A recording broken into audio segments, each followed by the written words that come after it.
Shadowed Battlegrounds presents the epic battle for Philadelphia, a 1812 historical story.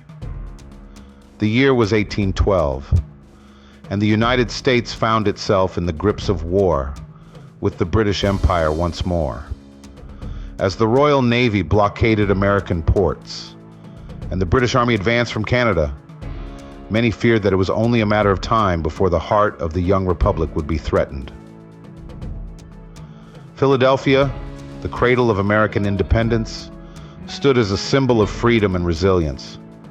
It had escaped conflict for decades, but now, whispers spread through the streets. The British were on their way. Led by the ruthless Admiral Charles Montague, the British had devised a plan to seize Philadelphia, demoralize the Americans, and cut off supply lines from the north. Lieutenant Samuel Barnes, a young officer in the Pennsylvania Militia, stood atop Independence Hall, peering through a spyglass. From his vantage point, he could see the distant Delaware River, glittering under the midday sun.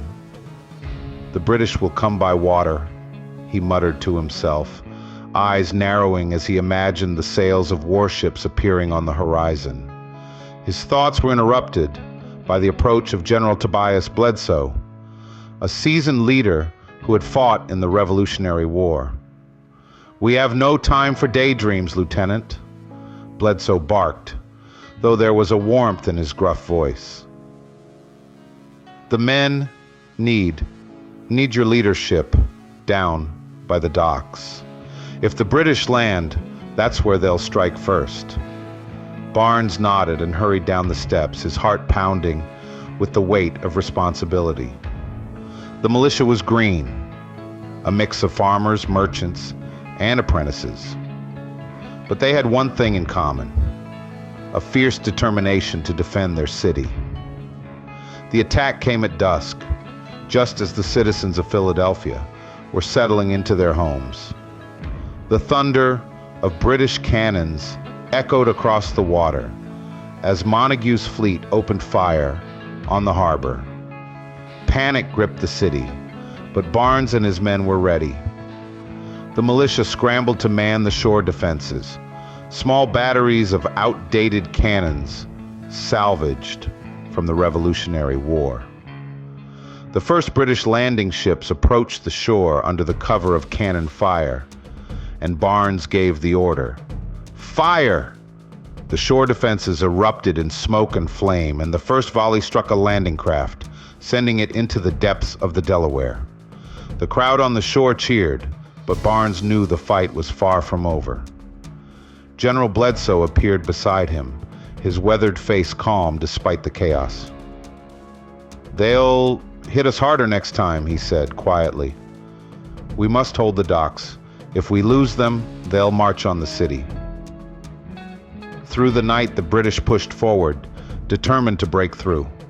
Wave after wave of red-coated infantry landed on the shores, clashing with the outnumbered militia in brutal hand-to-hand combat.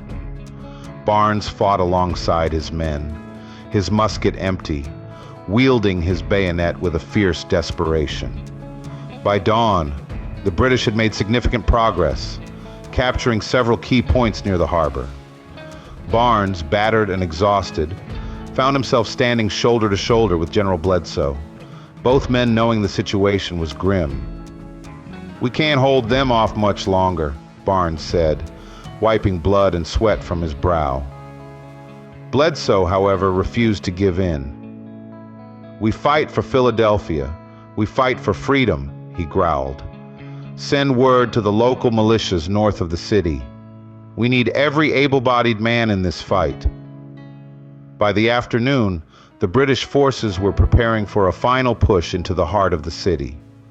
Barnes gathered the remnants of his militia at a makeshift barricade near the city's edge, where they braced for the onslaught. The sky darkened with the approaching storm, both natural and man-made. The British charged with precision, their bayonets gleaming in the fading light. Barnes could feel the fear in his men, but he stood tall, shouting encouragement as the redcoats neared. "Hold the line! For Philadelphia!" Suddenly, a trumpet blared in the distance, followed by the thunder of hooves. Barnes turned to see a column of reinforcements, farmers, townsmen, and soldiers alike, riding into the fray. With a deafening roar, the militia surged forward, crashing into the British ranks. The arrival of reinforcements turned the tide. In a desperate final charge, Barnes and Bledsoe led their men against the British flank, driving them back toward the river. By sunset, the British had begun a hasty retreat, their ships pulling away from the bloodied shore. Philadelphia was saved, though the cost was high. As Barnes stood on the docks, looking out at the retreating enemy, he knew that this victory would inspire the rest of the country. If you like this story and want to see more, click the top left. If you want to help us, please hit the subscribe button. Top right, thank you.